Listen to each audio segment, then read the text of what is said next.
ज्ञान वाटा हे फक्त एक एज्युकेशनल प्लॅटफॉर्म नाहीये, तर एक सांस्कृतिक व्यासपीठ आहे की इथे फक्त पुस्तकी ज्ञान नाही मिळणार, तर आपली मूल्य, आपल्या परंपरा हे सगळं शिक्षणाचा एक महत्त्वाचा भाग असणार आहे.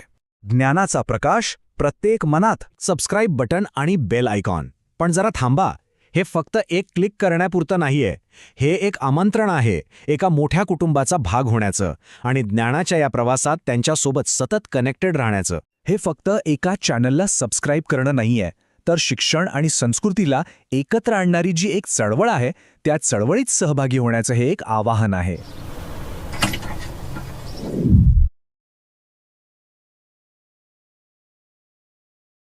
नमस्कार. आज आपण एका जबरदस्त प्रवासावर निघणार आहोत. हा प्रवास आहे तब्बल 460 कोटी वर्षांचा. आपल्या ग्रहाच्या जन्मापासून ते मानवी संस्कृतीच्या पहिल्या पहाटेपर्यंतचा. ह्या टाईमलाईनकडे जरा बघा, म्हणजे आपल्या लक्षात येईल की पृथ्वीच्या या अब्जावधी वर्षांच्या इतिहासात आपण म्हणजे मानव अगदी काल परवा आलो आहोत. खरं तर आपण या कथेच्या शेवटच्या पानावर आहोत.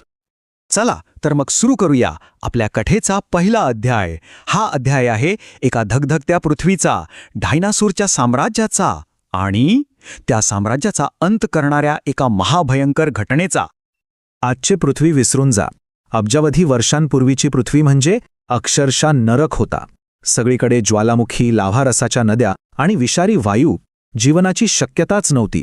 पण मग करोडो वर्ष पाऊस पडला, महासागर तयार झाले आणि मग सायनोबॅक्टेरियांसारख्या अगदी छोट्या जीवांमुळे ऑक्सिजन बनायला लागला आणि इथूनच जीवनाची पहिली ठिणगी पडली. आणि मग आला तो दिवस. सुमारे 6.5 कोटी वर्षांपूर्वी पृथ्वीवरचं सगळं चित्र कायमचं बदलणार होतं, कारण अवकाशातून एक विनाशकारी शक्ती पृथ्वीच्या दिशेने झेपावत होती. कल्पना करून बघा, 15 किलोमीटर रुंद, म्हणजे एव्हरेस्ट पर्वतापेक्षाही मोठी एक वस्तू. आणि तिचा वेग किती होता माहितीये? तब्बल 70,000 किलोमीटर प्रति तास. या प्रचंड अविश्वसनीय आघातामुळं पृथ्वीवर एक महाविनाश ओढवला. एका संपूर्ण युगाचा अंत झाला. या एकाच घटनेने डायनासॉरसारख्या महाकाय जीवांना पृथ्वीच्या पाठीवरून कायमचं पुसून टाकलं. त्यांच्या जाण्याने एक रिकामी जागा तयार झाली आणि आता ही पृथ्वी एक नव्या प्रकारच्या जीवांचं स्वागत करायला तयार होती. डायनासॉर तर गेले, मग ह्या रिकाम्या जगाचं वारसदार कोण बनलं? तर लहान आणि चिवट सस्तन प्राणी. आता त्यांना महाकाय शिकायांची भीती उरली नव्हती. आणि इथूनच सुरू होतो आपला प्रवास. ही उत्क्रांतीची साखळी खूपच इंटरेस्टिंग आहे बघा. सुरुवातीला उंदरासारखे छोटे जीव, मग आफ्रिकेत प्रायमेट्स. पण मग हवामान बदललं, जंगलं कमी झाली आणि त्यांना जमिनीवर यावं लागलं. आणि हाच तो क्षण होता, 2 पायांवर चालण्याची सुरुवात. मानव बनण्याच्या दिशेने हेच पहिलं आणि सगळ्यात महत्त्वाचं पाऊल होतं. आणि मग सुमारे 3 लाख वर्षांपूर्वी आपल्या प्रजातीचा म्हणजे होमोसेपियन्सचा जन्म झाला. पण आपल्यात असं काय खास होतं की आपण या अख्ख्या ग्रहावर राज्य करू शकलो? उत्तर आपल्या शरीरात नाही, तर आपल्या मेंदूत दडलेलं होतं. हीच ती क्रांती होती, संज्ञानात्मक क्रांती. म्हणजे काय? तर आपल्या मेंदूत एक असा बदल झाला ज्यामुळे आपण फक्त आता काय होतंय याचा विचार नाही, तर भूतकाळ आणि भविष्यकाळाचाही विचार करू शकलो. आणि सगळ्यात महत्त्वाचं म्हणजे आपण अशा गोष्टींवर विश्वास ठेवू शकलो ज्या प्रत्यक्षात अस्तित्वातच नव्हत्या. या क्रांतीमुळे आपल्याला एक महाशक्ती मिळाली. आपण कथा रचू शकलो, नियम बनवू शकलो आणि या कथांवर, या नियमांवर हजारो लाखो अनोळखी लोक एकत्र विश्वास ठेवू शकले.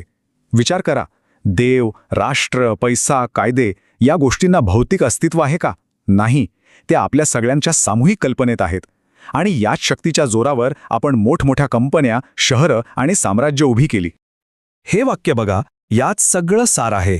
इतर प्राणी वास्तवात जगतात, पण आपण मानव वास्तवाच्या पलीकडे जाऊन कथांच्या जगात जगतो. आणि याच गोष्टीने आपल्याला सगळ्यांपासून वेगळं बनवलं. बरं, आता कथेचा पुढचा अध्याय सुरू होतोय.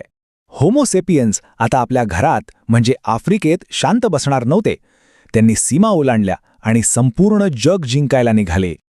पण हा प्रवास काही सोपा नव्हता, कारण जग रिकामं नव्हतं. युरोपमध्ये त्यांची गाठ पडली निअँडरथल्सची. ते आपल्यापेक्षा शारीरिकदृष्ट्या जास्त ताकदवान होते, थंड हवामानासाठी बनवलेले होते. पण आपल्या पूर्वजांकडे एक वेगळं शस्त्र होतं, मोठे सामाजिक गट आणि उत्तम संवाद साधण्याची कला. आणि मग DNA संशोधनातून एक आश्चर्यकारक गोष्ट समोर आली. आपण फक्त निअँडरथल्सना हरवलंच नाही, तर त्यांच्यासोबत आपले संबंधही होते. आज जे लोक आफ्रिकेच्या बाहेर राहतात त्यांच्या डीएनएमध्ये 1 ते 4% डीएनए हा निअँडरथल्सचा आहे. म्हणजे ते पूर्णपणे संपले नाहीत, तर आपल्यातच विलीन झाले. आपली खरी ताकद होती जुळवून घेण्याची क्षमता. हिमयुगाच्या युरोपमधली ती कडाक्याची थंडी, जिथे तापमान -20 डिग्रीपर्यंत जायचं, तिथेही आपण टिकलो. कसं? तर प्राण्यांची कातडी वापरून, आगीचा वापर करून आणि नवीन हत्यारं बनून आपण प्रत्येक वातावरणात स्वतःला बदललं. आणि मग तो क्षण आला ज्याने जगाचा नकाशाच बदलून टाकला. भटकंती थांबवून एका जागी स्थिर होऊन एक नवीन जग निर्माण करण्याचा निर्णय. हिमयुग संपलं, हवामान स्थिर झालं आणि सुमारे 11,000 वर्षांपूर्वी मानवाने शेतीचा शोध लावला. आता अन्नासाठी दिवसरात्र भटकण्याची गरज उरली नाही. हा बदल म्हणजेच कृषी क्रांती. या एका शोधाने पृथ्वीसोबतचं आपलं नातं कायमचं बदलून टाकलं. एका जागी स्थिर झाल्यावर काय झालं तर महान संस्कृतींचा उदय झाला. उदाहरणार्थ मेसोपोटेमियामध्ये लेखनाचा शोध लागला. विचार करा, पहिल्यांदाच कायदे आणि ज्ञान एका पिढीकडून दुसऱ्या पिढीकडे अचूकपणे पोचवणं शक्य झालं होतं. तर दुसरीकडे सिंधू संस्कृतीने जगाला चकित करून सोडलं. त्यांचं नगर नियोजन, त्यांची गटार योजना, हे सगळं त्यांच्या प्रगत विचारसरणीचा पुरावा आहे. ही संस्कृतीची पहिली पण खूप मोठी पावलं होती. शेतीमुळे काय झालं तर गरजेपेक्षा जास्त अन्न मिळू लागलं आणि मग समाजात कामाची विभागणी झाली. पहिल्यांदाच समाजात स्तर तयार झाले.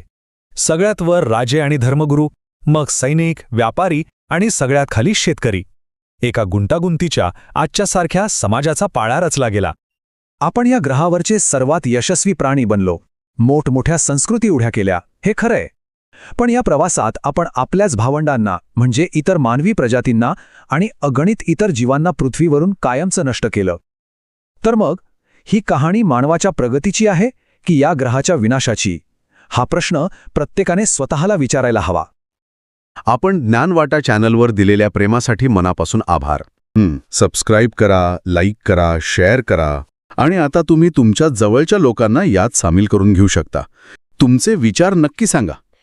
चला एकत्र मिळून ज्ञानाच्या वाटा उजळूया. अज्ञानाच्या अंधारातून ज्ञानाच्या प्रकाशाकडे जाण्याचा हा एक सामूहिक प्रयत्न आहे. पुन्हा भेटूया नव्या माहितीच्या सोबतीने.